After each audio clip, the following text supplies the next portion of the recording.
যতই গরম পড়ুক না কেন, রোজ রোজ তো নিরামিষ খেয়ে থাকা যায় না, তো মাছ মাংস তো খেতেই হবে। তার জন্য একদম ভিন্ন স্বাদের চিকেনের আজকে একটা রেসিপি নিয়ে চলে এসেছি। এইভাবে একবার বানিয়ে দেখতে পারো।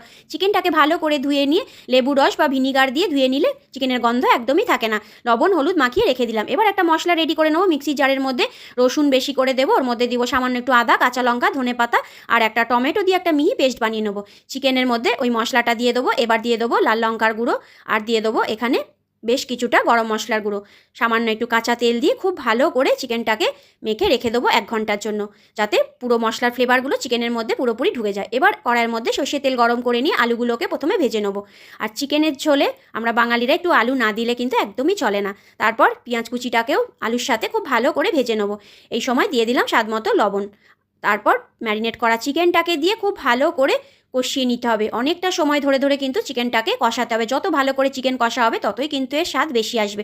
ঢাকনা চাপা দিয়ে দিয়ে এরকম করে চিকেনটাকে কষিয়ে নিলাম।